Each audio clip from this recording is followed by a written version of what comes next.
Oi pessoal, nós vamos hoje falar um pouquinho sobre um outro método de avaliação de análise do erro, que é o método de Bland-Altman. No vídeo anterior nós comentamos sobre a correlação intraclasse, teste T pareado e alguns problemas que a correlação intraclasse pode nos oferecer em comparação ao teste T pareado. E hoje nós vamos fazer uma análise comparativa entre o teste T pareado e o método de Bland-Altman.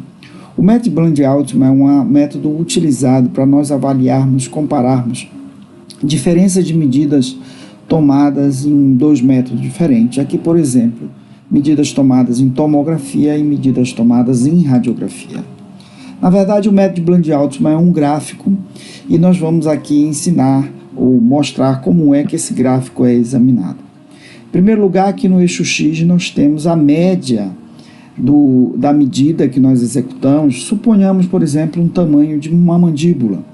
E à medida que essa mandíbula aumenta, essa média tomada pelo método radiográfico ou tomográfico, ela é exposta através desses pontos. Então, cada ponto desse refere-se a uma medida tomada pela radiografia e pela tomografia. O mesmo osso medido, por exemplo, pela tomografia e pela radiografia.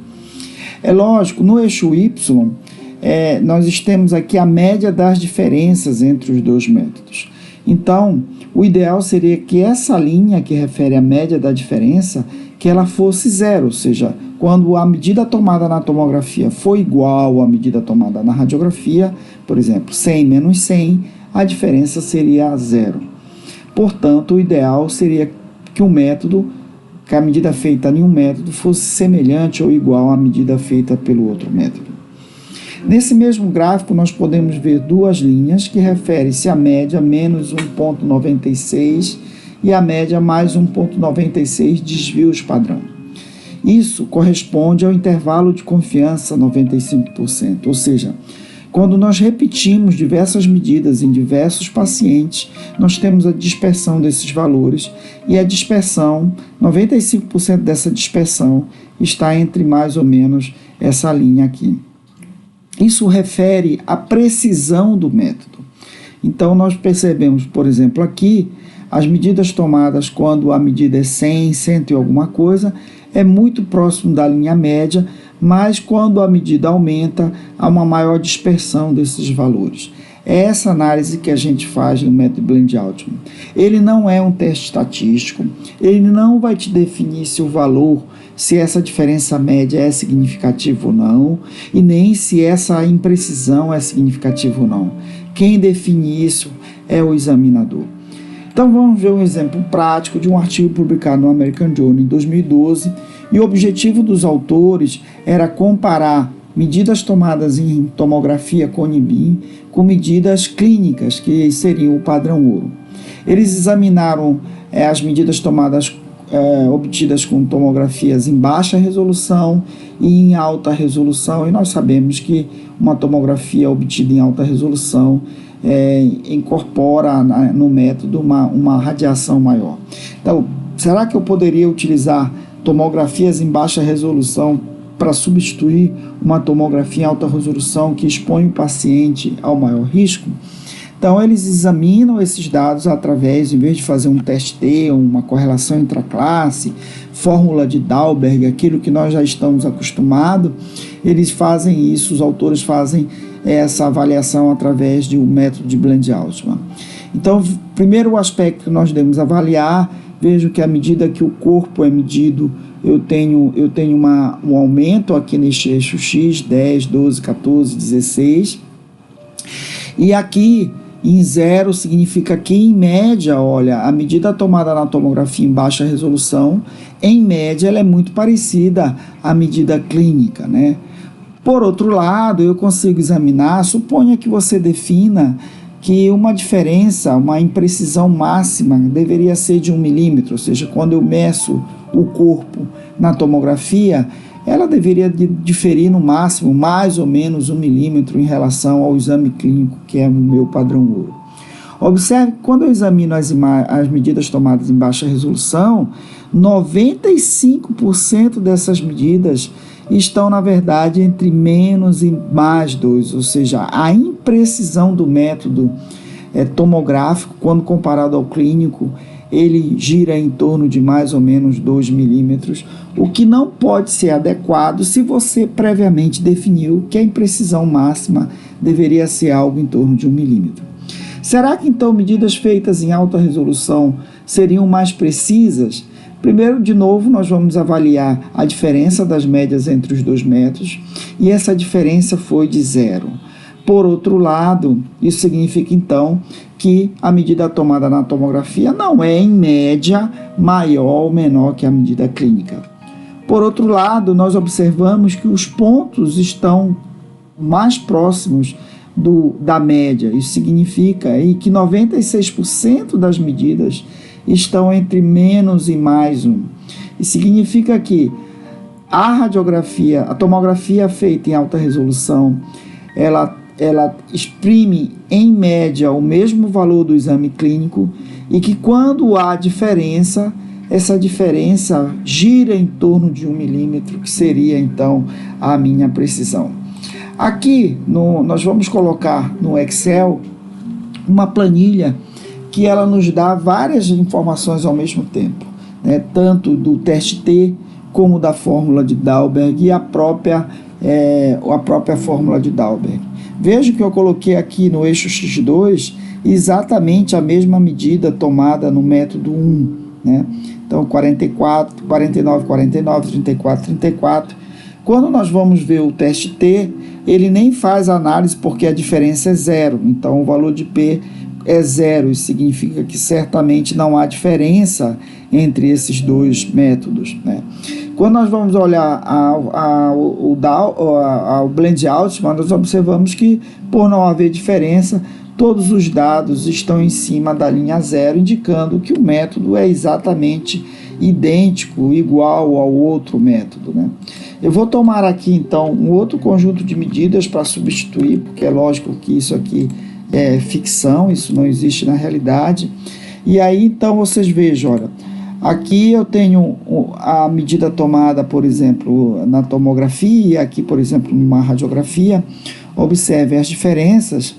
E quando eu examino essas diferenças, olha, a média da medida tomada na tomografia foi 43, na radiografia foi 43,6, um pouquinho maior, e o valor de P foi significativo, apesar dessa diferença ser pequena.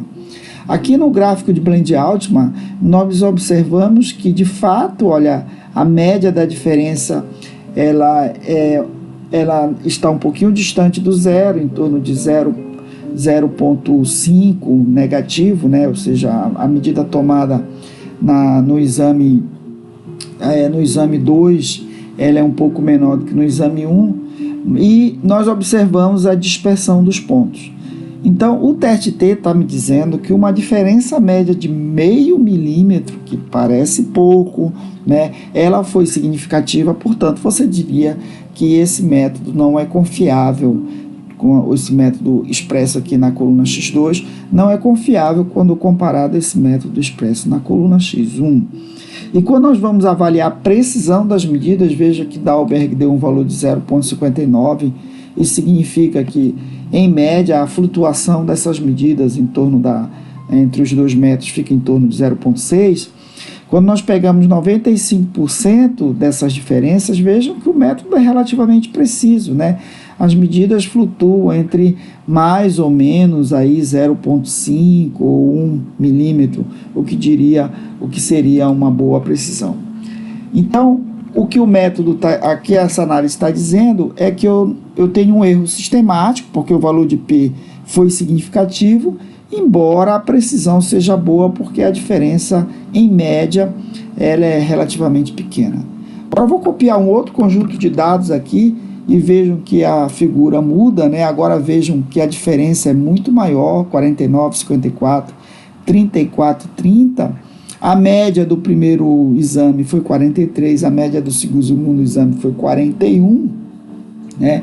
Então, no segundo exame, as medidas em média foram menores do que no primeiro exame, e de fato aqui essa linha do blend Altman mostra, olha, que em média, né, o exame 1 teve quase 2 unidades maior do que o exame 2, e quando nós vamos para o valor de P, Isso está indicando, olha, que apesar dessa grande diferença, maior do que no exemplo anterior, esse valor de P não é significativo, ou seja, o método 2 exprime medidas semelhantes ao método 1.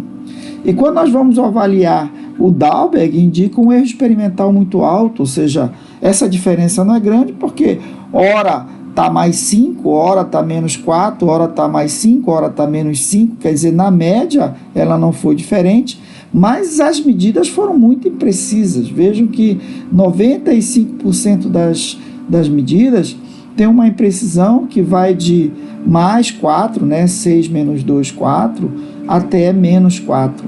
Ou seja, esse método ele está dizendo que, pelo teste T pareado, que não há um erro sistemático, embora haja um erro experimental grande.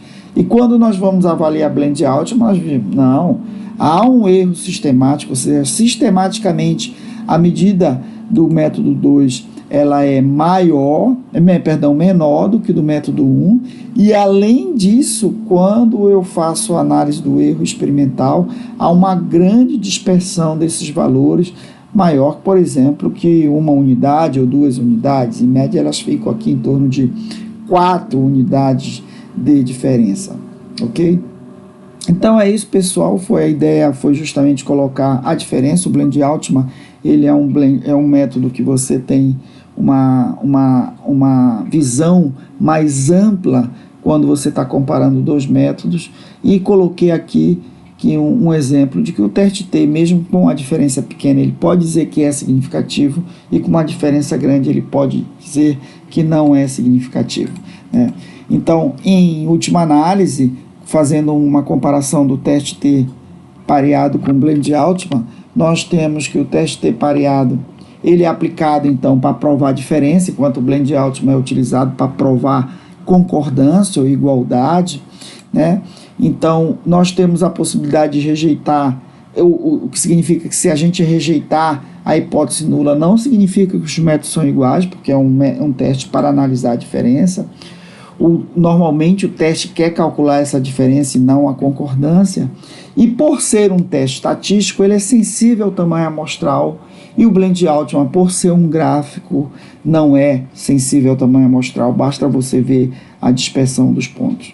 Então, através desse vídeo, eu espero ter contribuído para o entendimento de como o blend Altman é diferente do teste T pareado e, na minha opinião, um método mais adequado para analisar diferentes, principalmente se você está comparando dois métodos diferentes. Muito obrigado e até o próximo vídeo.